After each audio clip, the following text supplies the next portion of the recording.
I am over the moon excited as I have a very special guest speaker here with me today. His name is Lion Goodman, and he is a good man. Lion Goodman is the creator, the founder of the Clear Beliefs Method and the Clear Beliefs Institute for trauma-informed therapeutic coaches. And I have done his training. It was some of the most powerful work I have done, and I have done a lot of trainings in my time. It has brought a new level of healing and tools in my tool belt to go really deep with my clients and with my own healing journey as well. I recommend your work, Lion, very highly. You're doing some incredible things in the world. So great to have you here with me today. Thank you, Schamet. It's a true pleasure to be with you. Tell me more about how this all started for you. Sure. First of all, my own quest was to figure out what was wrong with me. Because as a kid, I believed there was something wrong with me. And that set me off on a life quest that's been more than 50 years, I'll just put it that way, of really exploring what is the nature of human nature? What is the nature of human motivation? Why do we do what we do? How do we get into these troubles that we're in? We've taken over the planet and are nearing destroying it. So there's there's reasons why. I wanted to understand, how do we get into this pickle? And so I studied everything I could: psychology, philosophy, history, sociology, physics, the brain, neurology, everything I could get my hands on. I was trying to figure this out. Why do we do what we do? And I studied with great teachers, more than 100 great teachers around the world. And I came to certain conclusions.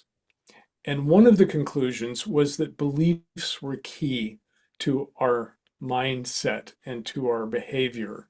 And by looking at beliefs, I saw them as the infrastructure of the human mind. Why do we do what we do? It's because of what we believe.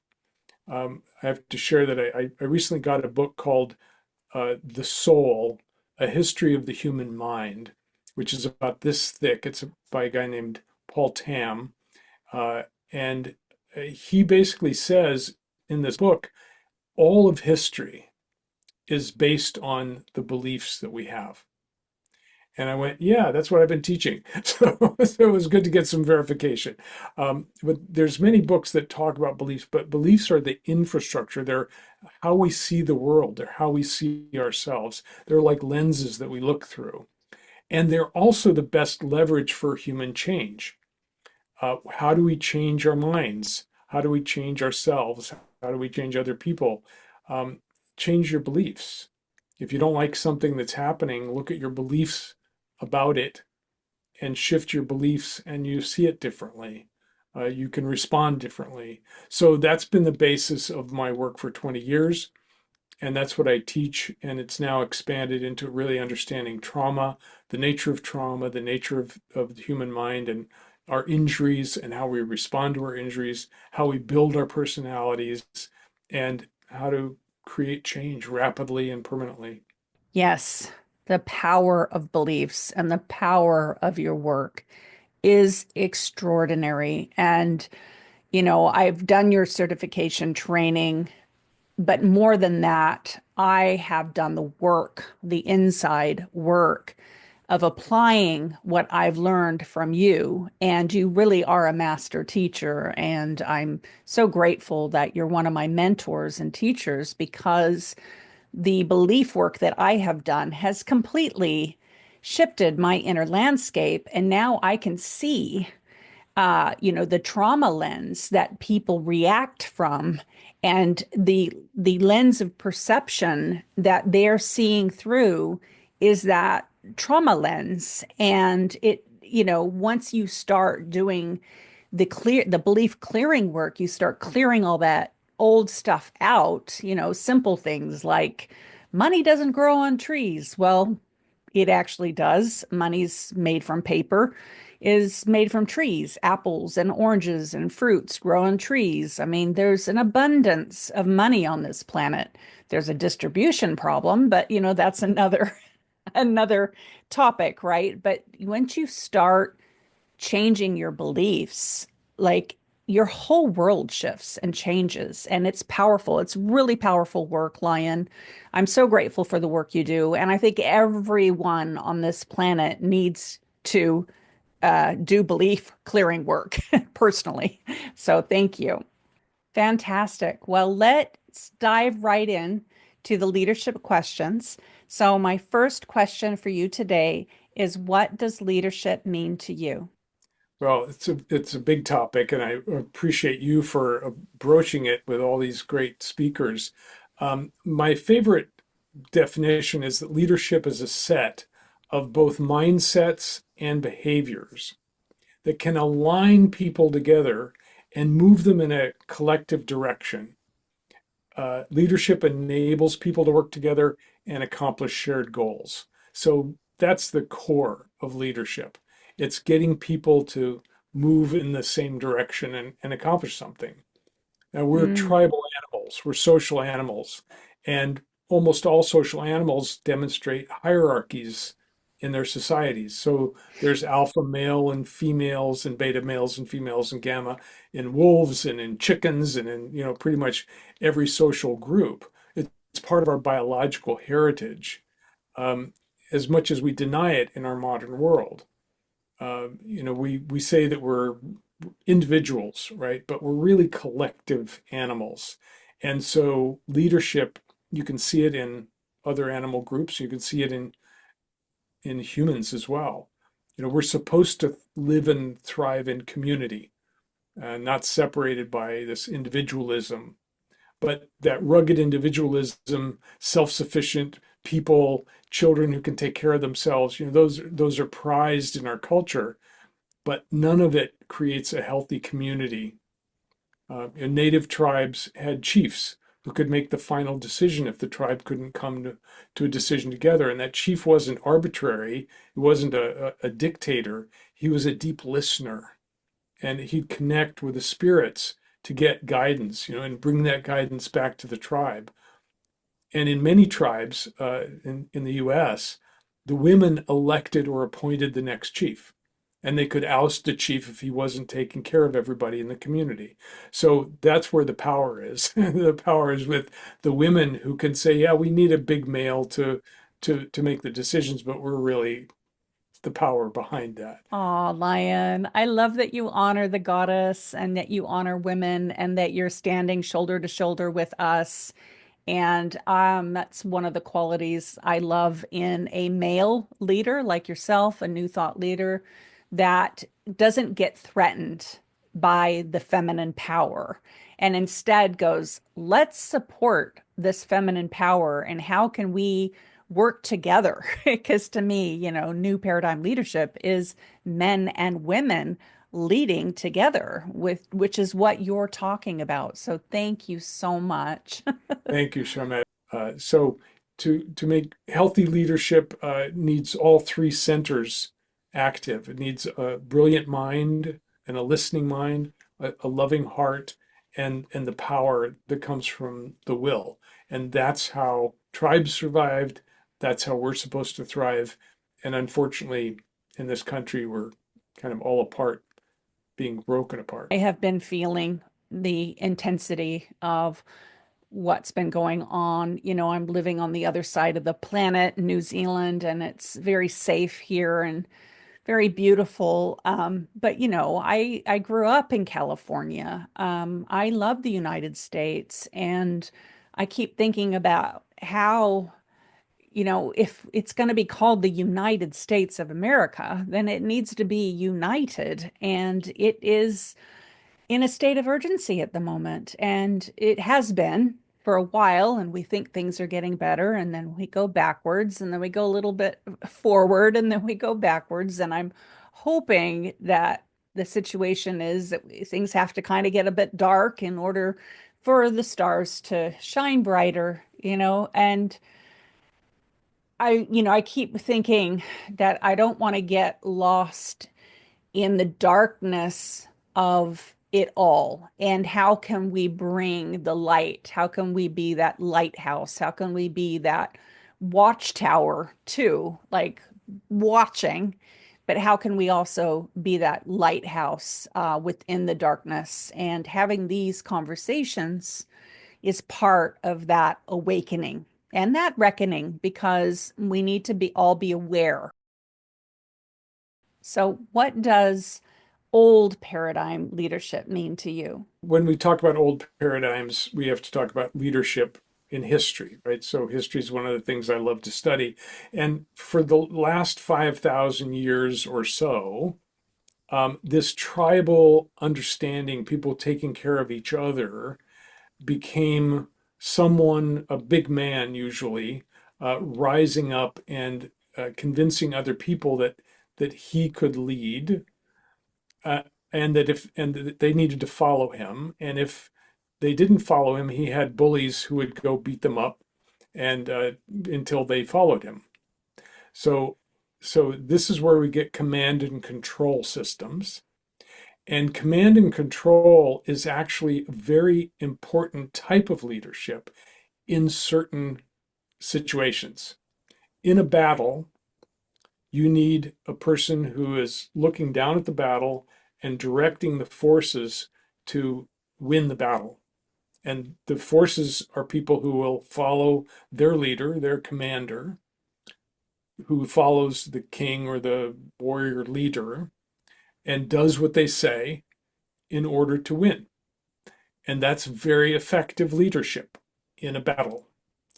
Now, you take that into a corporation or an organization, and suddenly that command and control operation doesn't work so well. Another place where command and control is really effective is in emergencies.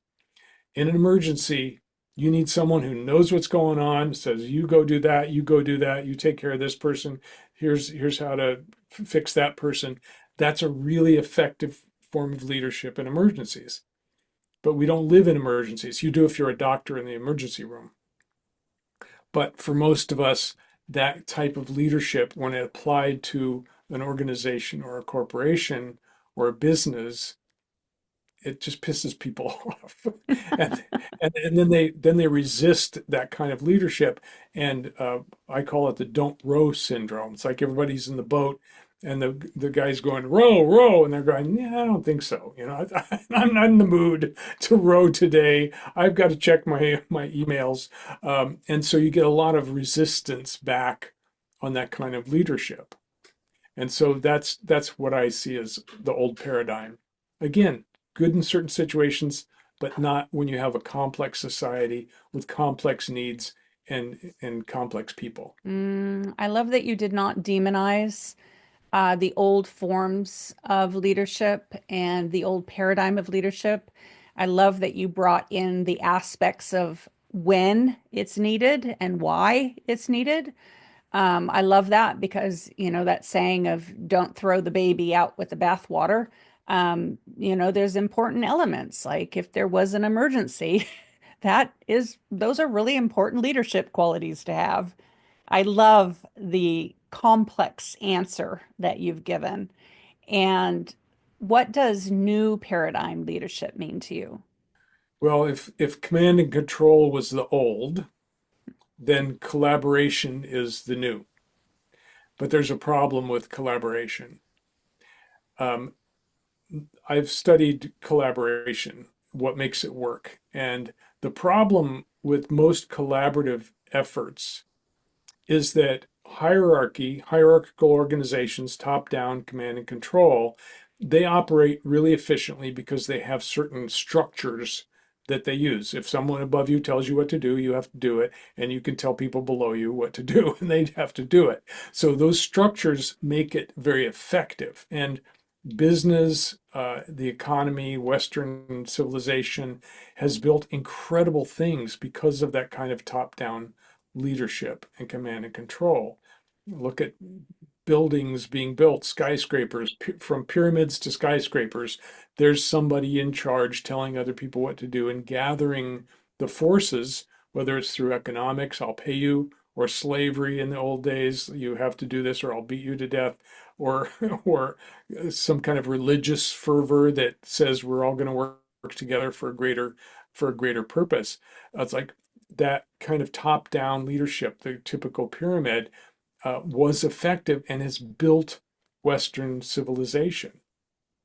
So we can't throw the baby out with the bathwater. But what happens when people get tired of that, when they say, I don't want somebody telling me what to do, I want to do what I want to do, and I want to cooperate with you. Let's cooperate instead. So people tend to throw the baby out with the bathwater. They throw the structure of what makes hierarchy work out with the hierarchy. And then they have a no structure collaboration model. Let's all sit around in a circle and decide what to do. And then Now, if you nothing gets done. exactly, exactly, I was going to say, if you've ever been in one of those, you know Yes, I have. that there's no structure, it just becomes chaos and nothing gets done. So, what's the key? The key is that there's a structure that makes collaboration work. And I have to acknowledge Rachel Connerly, who created the collaborative operating system. She's my teacher in this field. And she figured out what are the structures needed to make collaboration work.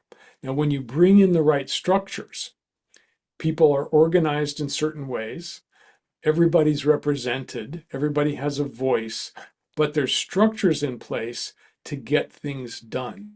And now we Mm. have the best of both worlds. We have the structures that work. We have people cooperating, collaborating, and supporting each other to make sure everybody's voice is heard, but in order so that it doesn't create chaos. Um, that's what can make collaboration work and become very effective. And the advantage of this is that the more complex the problem, the more collaboration is needed to solve the complex, what they call hairy problems or gnarly problems.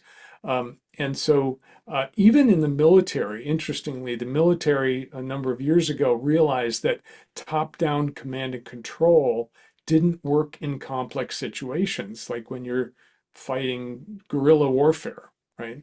It's great if you've got an army and they've got an army and the rules are clear and you do battle, but once there's not a big organized army, you have to take the decision making and move it down into the command structure so that people who are on the ground are making decisions. It's not made by some guy from a hilltop somewhere else or from another country in a war room. So even the military has changed their leadership style and tried to get people to become more self-leaders on the ground so that because it's a much more complex problem. And corporations that have brought this kind of more collaborative leadership in are able to solve bigger problems than any command and control because nobody can solve a complex problem by themselves. So true. It really is a new way of leading by bringing in all those elements. Like I always believe that we need to know our past in order to know what our future is. We don't want to just get rid of everything that has come before because it's not working, because some of it is working. It's just some of it's not. So, how can we bring in everything that we've learned so that we can pave that way for that new feminine paradigm leadership that is emerging on the planet? Thank you. I love that. And this is my next question is when you hear awaken the new feminine paradigm, what emerges within you? What do you think of? Um, I keep thinking of Keb Mo's song, which I love. I'll give you the link later. Put a woman in charge, like so. It's a wonderful video, which I'll share the link with you, so you can share it with And your. I'll share the link below this video. Great, great. So when women are in charge, they operate differently because they have heart and they have care and they have love. And care and love with heart is different than masculine leadership. Masculine leadership is focused on getting things done. When you're in a battle, you can't cry because if you did, you would endanger your cohort. You could screw up the whole battle if you got emotional and cried. So from a battle perspective, big boys don't cry. Like we don't do that here. We don't feel. We have a job to do and we're going to do it. And so women who have risen up in corporate leadership tend to become masculinized. They wear suits, they don't feel, they get hard and dry like men are, and so the feminine principles get lost along the way. For me, feminine leadership is women who can bring their love and care to their leadership, but also the structures that work so that things get done and but everybody feels cared about. That's a whole different environment than this needs to be done. I don't care how you feel. So that's what it means to me. I mean, it's so obvious that you're a new thought leader. I've known that since the day I met you. But do you consider yourself a leader and why? Well, I do because I created something that I now want to spread out into the world that's of value. And I have a team, so I have to lead them. And I have to be a leader by sharing it with other people and getting other people involved and just saying, "Hey, I've got something really cool. Do you want to come join me?" So, I'm put in the position of being a leader. I don't think I ever saw myself as a leader when I was young. I saw myself as a self leader, and I want to point that out too. It's like self leadership is really important. Each person needs to be their own leader, otherwise they're following the leader and they're a follower. And there's nothing wrong with being a follower. Some people are more effective when they're supporting someone else. But self leadership is this understanding of who you are, what you have to offer, and creating your life. It's operating in life as a creator rather than as a victim of somebody else's creation. So self leadership's important. But then there's team leadership, community leadership, family leadership, organization leadership. And so every different kind of gathering of humans probably has a unique way of a unique need for a certain type of leadership. And when you think of power, what do you think of the word power, the energy? Like, what does power mean to you? I think of physics. Um, I've studied physics along with the other sciences, and power is the amount of energy that you can transfer or convert, or it's the rate of work that you can do per unit of time, and it's measured in watts. Okay, that's the measurement that's used. Energy is the capacity to do some physical work, but you can run in place and do no work according to physics. Okay, even though it feels like you're moving, but you're not moving anything, you're not shifting anything. So, electricity inside of a power plant is not power until it's put to work. So power involves moving things or moving people or moving the world. Sitting Mm. around and talking about it is nice, fascinating for for decades, but if nothing's done, there's no power. So that's what I think of when people talk about power.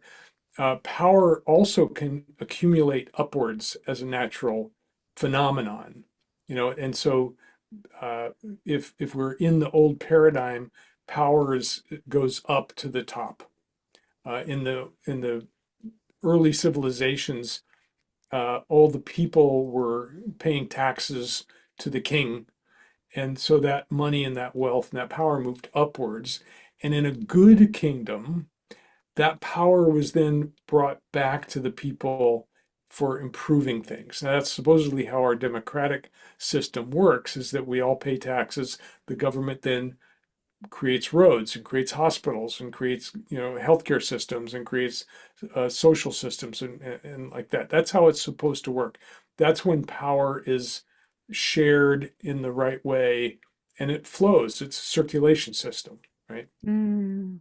Just like our blood circulates, we say money circulates. So money and blood kind of flow around the same way.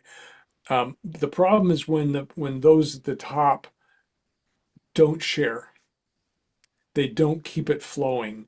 They just accumulate and accumulate and accumulate. And now we've got a blood clot in the system. And that's when you have a heart attack or the destruction of a civilization. And we're seeing that right now in the United States. It's very sad to see that the people in power are about accumulation, they're not about sharing. And so that could take down our civilization, I agree frankly. with you. This is urgent. And we've seen great civilizations fall, like Egypt, the Holy Roman Empire. Like, if you study history, you have seen what happens when we get disconnected from our heart and when we get out of balance and become hyper focused on materialism. And so, yeah, there's a wake up call here. There's a Yeah, reckoning. yeah. And of course, our dollar bills have "In God We Trust" on there, which means that we trust money. It doesn't mean we trust God. Like we trust money. That's how connected we are to money as being, that which we can trust. But of course, since I study beliefs, what's the belief behind money? It's just a green piece of paper in the US, or it's a piece of plastic in Europe. But but we It's believe plastic that here it too. has value. Okay. We believe that it has value. We believe that the banks and the economic system is trustworthy, and so we use it as a medium of exchange because we trust the value of the dollar. With things going on in certain countries, when the dollar loses value or when the kopeck loses value or whatever currency you have, um, now people, who do you trust? Well, hopefully you trust your neighbors, you trust your community to keep things going. But we're so attached to these green pieces of paper that we have lost our connection. When you go into a restaurant and you pay the waitress and tip her, you don't have to have a connection with her. It's like we substitute money for connection. And so Mm. coming back into connection with each other, that's what's going to allow us to survive no matter what happens in the So, economy. what I am hearing from what you're saying, I mean, I'm hearing a lot of different things because you're a multidimensional new thought leader. But what I'm really like, getting the nugget, the gold right now is that the power, like true power, is in connection. And I couldn't agree more with you. If you think about if there was a huge devastation, worse than the pandemic, and everything fell, like the technology, everything just fell, where would our power be? Well, our power would be in connection with each other. Because if technology fell and all of a sudden we don't have access to our money, we don't have access to a lot of things, what we do have is our community. And connecting to our community is power. And so I love that you brought it right back to the heart. You know, Anadea Judith with her Global Heart Awakens, and I got this big um, greenstone heart that I've been wearing close to my heart. And I always think about how we have to get back to the heart, that is the portal to our power. And Lion, who are your favorite leaders? Like, who really lights you up and inspires you when it comes to leadership? Well, I'm inspired by anyone who teaches, because teaching is such a noble profession. And when I was a kid, I was in junior high school, and I had some good teachers, also some very bad ones, but I had had some good teachers, and I saw their impact on me and others, and I thought I want to be a teacher. Um, Later, I found out how much teachers made, and I said, I need to make more money than that because teachers are underpaid and undervalued. So it took me a long time and through, being a headhunter for 25 years to finally come back to teaching. And so I could say that I admire all of my teachers. I've had incredible teachers, and they are the future. They are the lead. They are creating a future for other people. Um, my first great teacher's name was T.D. Lingo. He had a school in the mountains of Colorado called the Adventure Trails Survival School and Brain Laboratory. And it was 250 acres of beautiful mountain land, and we would study the brain sitting around in a meadow, surrounded by trees and deer and squirrels running around. But he said the answer's in the brain. We need to study the brain. Now, this was just back in the 70s. And I can say that the brain was a lot simpler back then because we didn't know as much. It's gotten very, very complicated, and neurology keeps growing. But he was a leader and a teacher, and he was leading us toward our own self-empowerment, and that's what I do in my work. So anyone who's teaching the young or teaching adults and leading them toward their own self-leadership, those are the people I admire. Wow, I love that answer, huh? The teachers, they're so underpaid, so undervalued. And I love that you admire and honor your teachers. That is really important. If it wasn't for the teachers, where would we be? Their brilliance, their dedication to not only awakening consciousness, but really laying down the foundation for our children and for this world. I just love that you are honoring the teachers. Thank you. Thank you. And on that note, what are the top three qualities that you admire in a leader?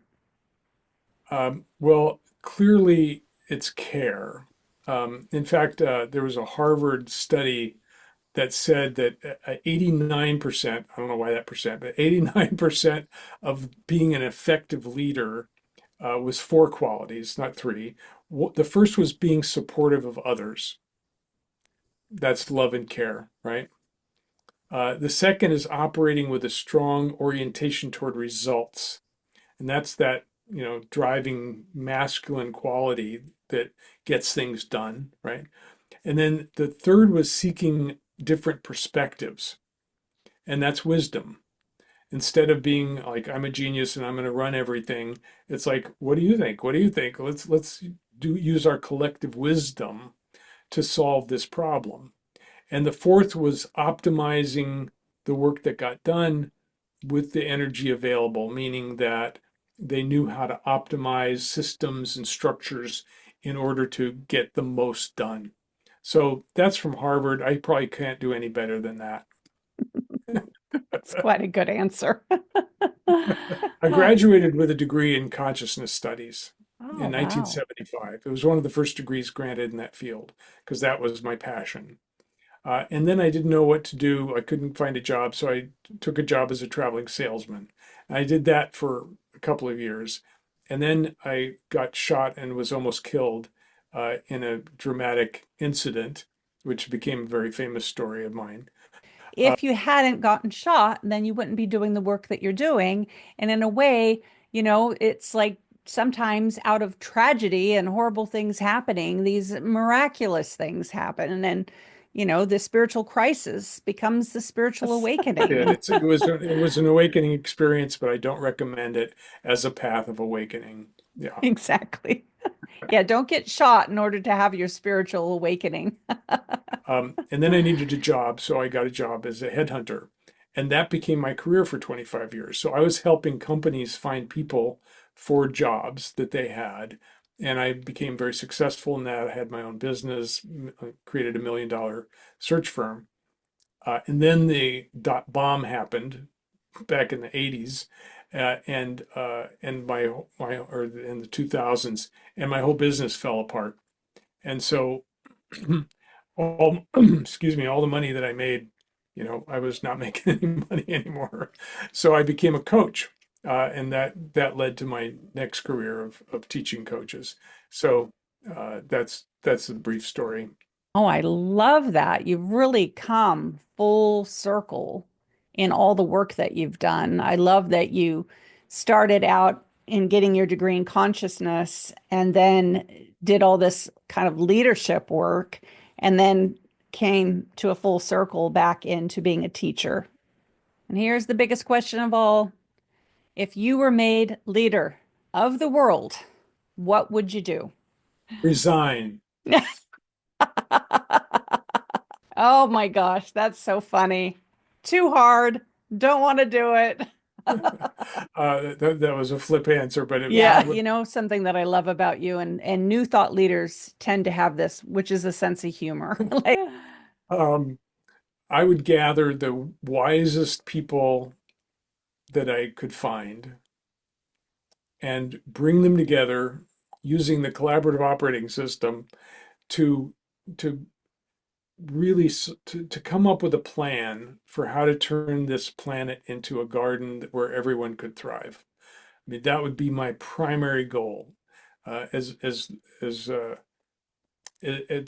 it's been said that every person is a little person, but they could have a big impact, right? And so if we had a vision of where humanity could be, and then create the structures that would move us there, that would be my dream and my goal, because we have so many resources that are being misused, including human attention, that it would take a lot of smart people to figure out how to get us from where we are, which is a mess, into a place where all children have the opportunity to grow up and thrive in a safe environment where their best qualities could come out. Every child brings a unique opportunity for the planet Earth. And so that would be my goal. And I I certainly don't know how to get there myself, but gather enough geniuses and brilliant wisdom elders, and we could make a good go for it.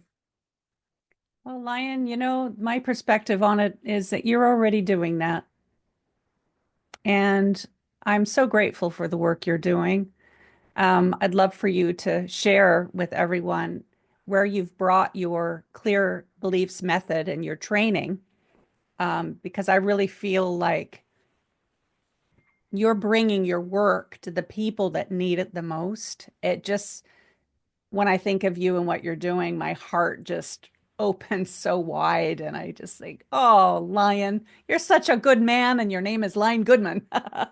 Love it. Love the work you're doing. Tell us a little bit about what you're Well, doing. the big project that I'm involved in now is a government grant that we received to bring our training into social work area. And we've been asked to train social workers and case managers work in the welfare department and the back to work welfare department, to train them, because the welfare people who are in the welfare system provide all kinds of services and support and opportunities for people who are in poverty, but they often don't take advantage of them. And the reason is that those inner beliefs: things will never change, I'll never succeed, I can't do this, I'll never get the respect I need. And so by changing the beliefs from the inside out, then the opportunities and the resources that are being brought from the outside in can meet and match, and then people feel empowered to actually get themselves out of poverty. And that's our goal. We're about 3 months into it. We've got another good 3 months to go. We're also coaching people who are living in poverty to help them also make that transition and create a sustainable lifestyle for themselves and their families. So that's a joyful work because we're bringing it to where it really needs to be brought. And in addition, I also train coaches, therapists, healers, social workers, doctors, and business leaders and consultants in the clear beliefs method so that they can help whoever's in front of them. It's a way of transforming the person's beliefs, clearing the barriers, the blocks, and the resistance out of the way so they can be their best selves. And so it always starts with the self. So as part of the training, you have to clear out your own junk. And then when you've cleared out your own junk sufficiently, you now have tools to help other people. Each one teach one, each one reach one, so that we can spread the ability to heal our past and create a better future. And that's what I'm up to. Lion, I love the work that you're doing, really bringing it to people that really need your work. My mom's a counselor. My brother-in-law was doing social work, and whew, they need a lot of help. So it's like all hands on deck. So thank you for the work that you're doing and bringing your tools to people that really, really need your work. It's powerful, profound work. I know that changing my beliefs has changed my life for sure. Yeah, thank you for the work you do. And do you have a little free offering for everyone that you want to tell us about? I do. I do. One of my favorite exercises is a way to begin to unpack and excavate your own beliefs. And we call it belief self-diagnosis. And you can get an instruction sheet on either my training website, which is called clearbeliefs.com, or my personal website, liongoodman.com. Just look under free resources and you'll find a document called Belief Self-Diagnosis. It's also in my free ebooks. I have ebooks all over the place. If So, you send me that link, Lion, I'll put it right below. I'll put your great, website and the link so people can just literally just click right on it. great, great. I'd be delighted. Oh, fantastic. This has been such a high value conversation about leadership, about old paradigm, new paradigm, all the complexities of awakening of consciousness through leadership. Thank you so much. Do you have any last and final words of wisdom? I like to end all my talks with this. If you don't like something in your life, examine your beliefs about it. If you don't like something in your relationship, look at your beliefs about relationship and about the other person, about yourself. If you don't like your work or your career, look at your beliefs about it. And if you don't like what you see, change your beliefs. If you have physical pain or health issues, examine your beliefs and change your beliefs.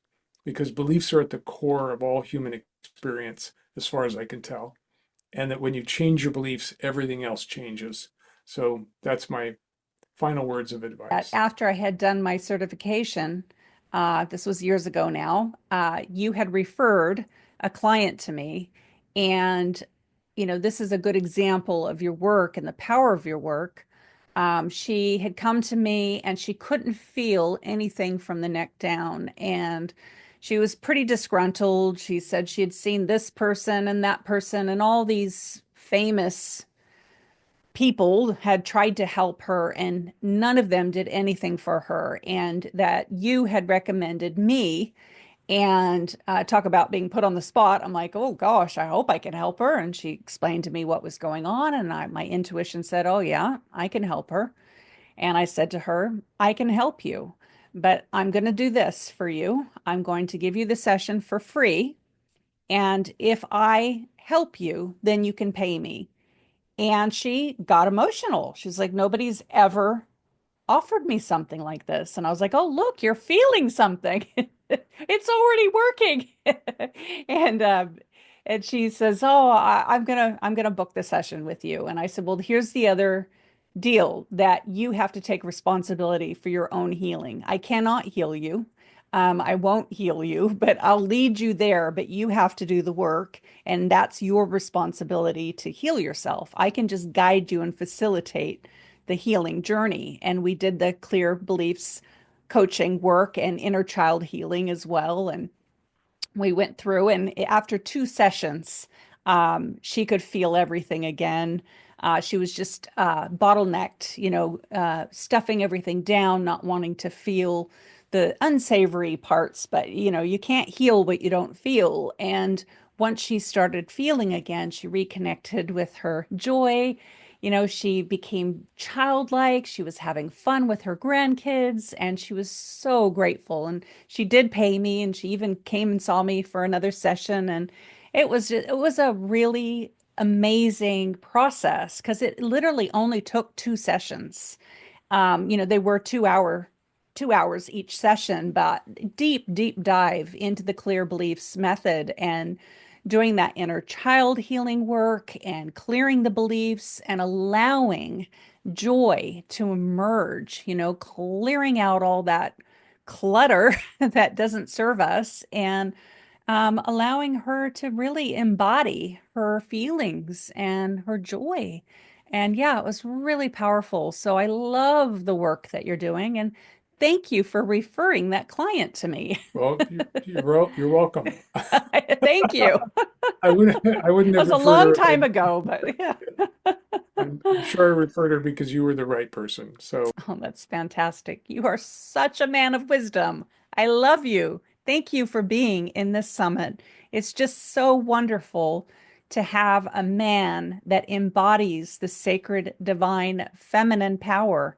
Thank you, Lion, for being you and being an asset to this world. And thank you for the work that you do in awakening consciousness on the planet. thank you, Schamet. One of the most powerful things that you say is it's never too late to have a happy childhood, which has been my experience going through your certification training. So, can you tell us a little bit more about what that means? Sure.